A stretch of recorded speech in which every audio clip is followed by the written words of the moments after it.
and I would like to invite Loek over here. Then we will have a short chat about his experience as a founder from the Valley. We can learn a lot from him. I keep on learning a lot from him every time that we speak. So an applause for Loek, please. Thank you, I'll do it.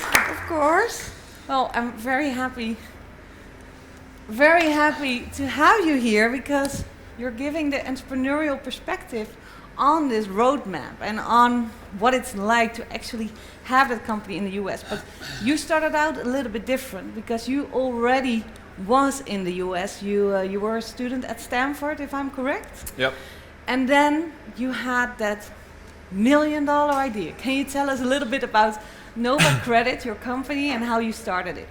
Yeah, sure. So, start with Nova Credit. Nova Credit is a YC S16 company after Stanford went through Y Combinator. And what we do is we solve the problem for immigrants to not get their financial identity to a new country. So, everyone here should have a record at the local credit reporting agency where you have your mortgage registered if you have a mortgage, your credit cards if you have credit cards. And this is really a dominant thing in US markets or North American markets with credit because you operate on credit. So if you're an immigrant, you cannot take that data with you. So you basically are a ghost to that economic credit system. So we create a global protocol for economic, or credit data, I should say, and can map it to all the countries that we are partnering with. So that is Nova Credit, and went through Y Combinator after Stanford, and we got the idea in the second year of Stanford. I'm a computer science grad, mathematics grad, and I met two co-founders, my now two co-founders in the business school. And so we started it in a business school project, really, and did a lot of work to get ready for Y Combinator application. That was in 2016. In 2016, and Yep. I know that it started out as a research project.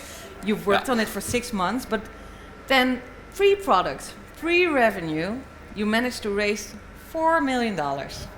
I mean, that is something quite remarkable. Can you tell us a little bit about the fundraising process and how did you manage to sell that? Yeah. Even before there was a product or a revenue at all. It sounds remarkable, and it's only crazier nowadays with the market. Don't be even Dutch and humble now, eh? All right. It's incredible, and I'm very happy that we got that, of course, very grateful, Yeah. because it allowed us to really run with light speed. But yeah, so we are pre-product, correct, pre-revenue. We did about 150 interviews with bank managers, with immigrants of all sorts, expat families, just a whole shebang we kind of interviewed that was relevant to us. And we filled out a business model canvas, did the whole kind of lean startup approach to bootstrap your prototyping, get data from your prototyping, run hypotheses about what you think the market is like, who your archetype customers are. So we did all of that in a class called the Lean Launchpad, which is taught by Steve Blank, who's also a famous kind of entrepreneur himself who developed this method for Berkeley and Stanford classes. And so we really were in this like accelerator, but inside a school, which was excellent because we just had a package ready to build a narrative, really, backed up by just qualitative data, to then raise on the back of that and a 4 million, for like a full $1 million investment on like 17 million valuation, purely on narrative and the data that we've gathered. And then we had to build out, of course, a big narrative. But that's what happens. And because a 17 million valuation is also quite remarkable. How did you pull that off? Like, how did you get to that valuation? How could you? How did it work? I think all that data together supported the vision that we had a niche product, because we are operating in an immigrant market, which globally every year has around 10 million of people that we could reach with our product, because we can operate really within a 5-year kind of span of time when someone moves from country A to country B. So there's always like a 10 million people that we can reach with our product and can actually provide value to. But there's a relatively small market for any big exponentially scaling network effect startup that Silicon Valley likes to see. So for us it was a niche product into a market for which we then could expand, cross-sell, have a lot of data, and partnerships built with data partners that we can then sell more with, to, from. Yeah. There is a lot of market there that has never been tapped into, this cross-border credit or consumer credit market. So for us, it was like we sell the narrative of like, once we are there, we can expand to get above a 1 billion valuation and reach kind of unicorn status on paper. Okay. So you really build a narrative with the data that you get, I guess. Okay, so really make those calculations and show with the data that that is your potential and that you can offer that 10 times return and even more. Yeah, it's if a classic you reach TAM analysis, sorry. Yeah, okay. And are there any mistakes that you made during fundraising or any lessons learned that we need to know of before we go into that adventure? Mistakes and do's and don'ts. Because you had a lot of investors. There were like over more than 30. Yeah, more than 30 interested after YC. Yeah. On the demo day procedure. I think YC is a stamp on your head as a founding team. Yeah. So it also increases your valuation or your floor of the valuation, and increases the amount of investors that are interested in you. Does that count for any accelerator or incubator you attend or? It does. It does. Of course, you got, in the eyes of the investor, tier A, tier B, tier C accelerators where you need to pass a bigger bar to get in. So you're already pre-vetted with YC to a higher degree than with others, maybe. And so you immediately get access to things to people like Andreessen Horowitz, like Sequoia has an interest, even though they usually don't do really, seed stage stuff. The big investors. Yeah, the big fish. What are the big fish amongst the accelerators? I mean, Y Combinator is one of the most common ones, but if any of the founders here would like to apply to an accelerator in the US, what would it be? Yeah, we applied to about 6, actually. We did 2 at the same time. So next to YC, we did Pear VC in Palo Alto. But I would say that YC, of course, StartX, which is Stanford's own kind of incubator accelerator, which you can get into only if you're a Stanford affiliate or if one of you is, which is easier than it sounds because you get a certificate program, stuff like that. That's a really good one. Then I think Lightspeed Ventures has a pretty good summer program where you get, at least when we apply, 75K without any equity, without any. Okay. It's a really good program that a lot of people, good startups get launched from. I think 500 Startups has one as well. Yeah. Plug and play. Plug and play. There's a few. You just need to spread your chances, much like you apply to a university. Just spread out your. This is a great short list. I'm just curious. Are there any questions from the audience? I still have a ton of questions as well, but I can imagine that you might have some burning questions as well. Well, then I'll just continue. Maybe to add to that thing, it's also very specific. If you do a hardware, you got hardware startup accelerators as well. Oh yeah. Guys, The Alchemist is also one of these good programs. So it's also specific to the thing you do. Okay. Yeah. So it's interesting to look what industry are you in, what type of tech, and based on that, there's these best accelerators. Looking back, you actually started from the US. But if you would have started out in the Netherlands, how would that have affected your startup journey? Do you think you would have scaled exponentially that fast or have that big first seed round? How would it be different if you started out in the Netherlands? I think that our product wouldn't work. Oh, yeah? I think that our product was so American focused with the consumer credit data. And in the Netherlands, we just don't have that culture of using that credit data of borrower, behavior in the past to see whether you can take on new debt in a way. But that is very specific to Nova. So I think that what I said earlier when I was sitting on the table is that you can just reach a 330 million, more or less, population with a software that crosses state borders. It doesn't really have to stop at the border of your state.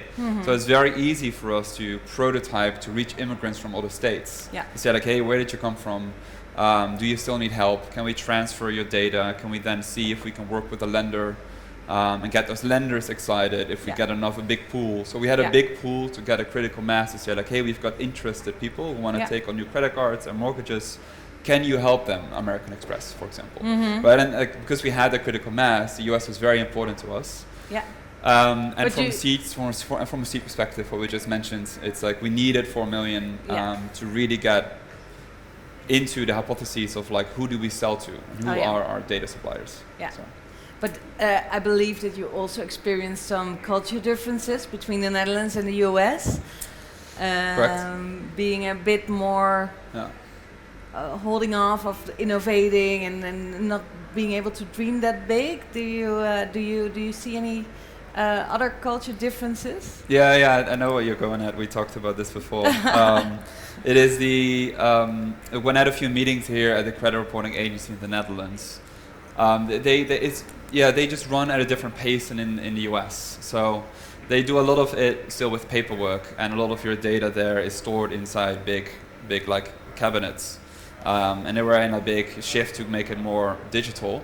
But it was just hard to really understand where they were and how they saw me as someone from the US who was only 26 at the time, having no real other business experience and this startup in a way. And so I was telling them all these big stories. We want to like digitize everything and make APIs from back and forth and real-time questionnaires and everything like that. And it didn't seem to really land in a way. Okay. So I think the Netherlands was not more ready from a traditional way, especially in that field that I was operating in. And in the US, they were already much further. They were already thinking ahead. They had already APIs built in their system. So that's a big difference. So important if you are working on a big innovation to be amongst people that understand that need and really feel that you need to dream bigger, you need to think bigger. I see a question over here. Yeah. Yeah, of course. I think it's not on. Sorry. Oh no, it is. 1, 2, 3. Yes, you can go. Thank you. Perfect. You're talking about cultural differences between the United States and the Netherlands. You talk about credits, that the credits has to follow you, and if not, then that's an issue. Talking about culture differences between different states in the United States, that's also a lot. Yeah. But in practice, how does it go? If somebody from one state moves to another state, are the credits also transferred, or does it go already automatically? There is nothing on the federal level, it's always per state, or how does it work? Specifically to consumer credit data? It's a very specific question, I like that. It's something I dug in many years. So in the US, there's 3 major bureaus, Experian, Equifax, and TransUnion data, and they operate more on a federal level. But each one of these credit reporting agencies, as they're called, CRAs, under the FCRA law, it's also a whole thick bookwork, they specialize in, for example, the West Coast, kind of mid area, and the East Coast on paper. So they all operate in the same jurisdiction on the federal level. There's no distinction from state to state. Only certain laws of like when you lend money, when you're a lender, you give credit, things like Equal Credit Opportunity Act may have difference from state to state, but when it comes to consumer credit data, there's no difference between states really. Okay, thanks. Thank you so much. Yes. Can I? Yes. Thank you so much. Thanks. Hey, I also have a question about your product. Well, how many countries of origin of the immigrants do you currently cover that service?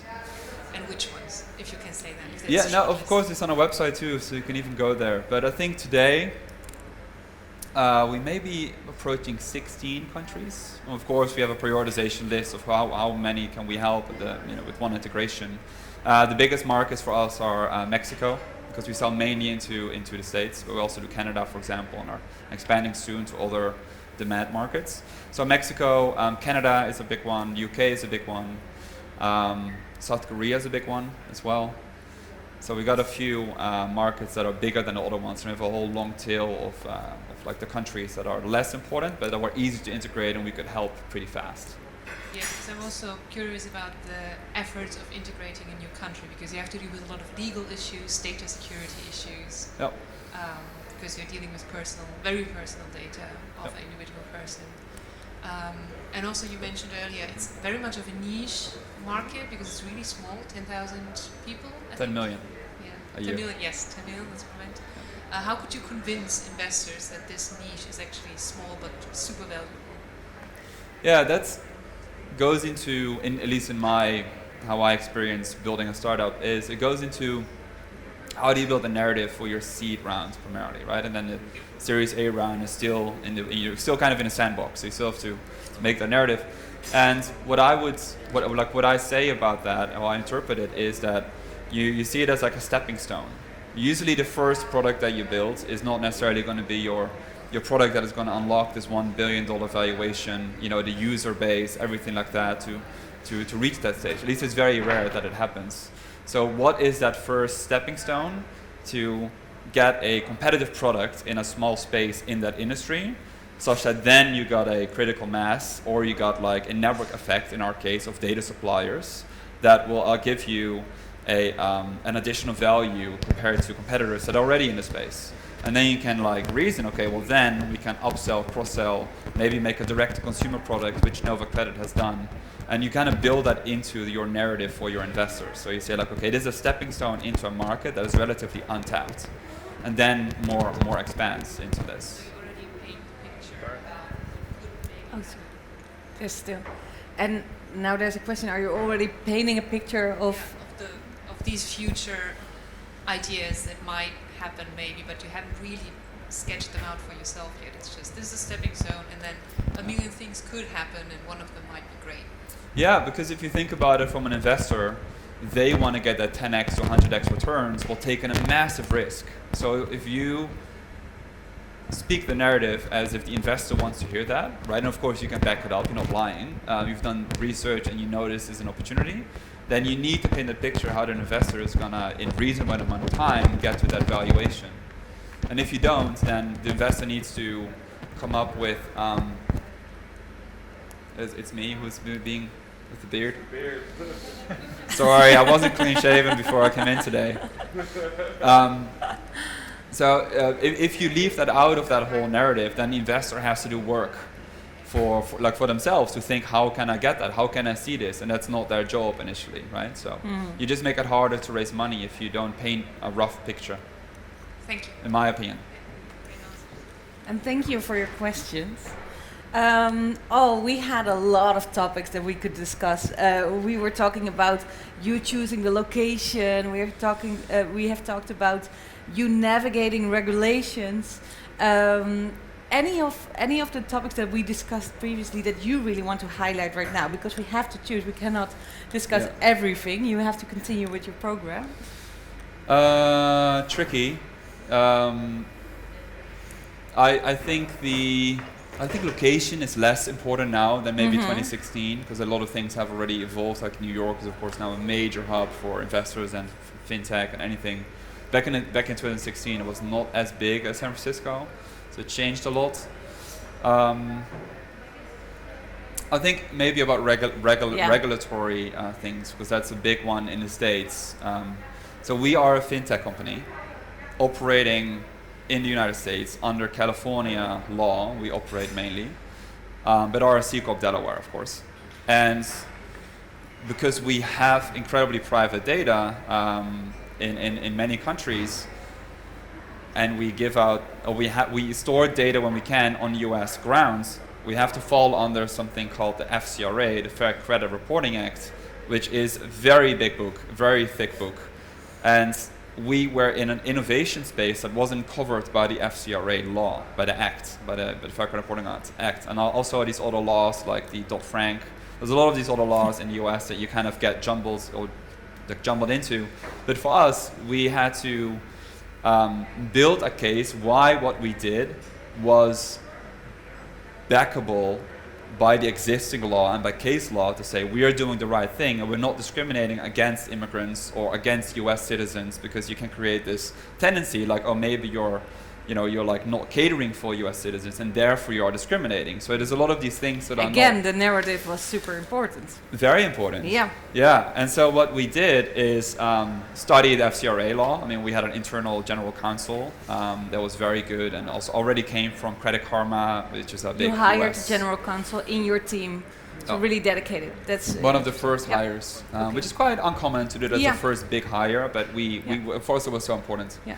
And then we primarily focused on already looping into the regulatory bodies that oversaw us. So we were falling under the CFPB, the Consumer Financial Protection Bureau, And so after we got some revenue and some more traction with our product, we started to reach out to the regulators proactively to say like, hey, this is what we do.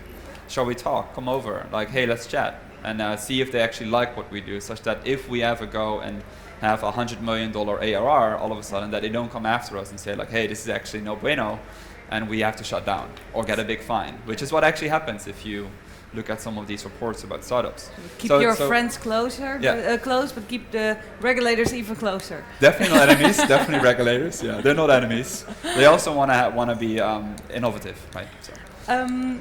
That's interesting. I think. Do we have time for one last short question? That would be great. Thanks. One more question, quick then. Your company is based in California and New York. Yeah. Okay. It's a different situation. You're not coming from the Netherlands, but you're based there already. Before, why did you choose for a C Corp in Delaware and not for registration in California? It's really for that ease of raising capital. I mean, the Delaware C Corp just has the really nice bylaws and things that are baked into the incorporation documents that everyone understands. It's just to really have no questions when investors do due diligence on how your company is structured.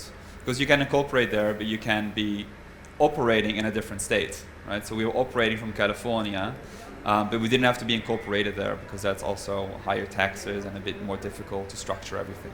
Yeah, it's also a financial incentive, of course. Makes it easier. All right.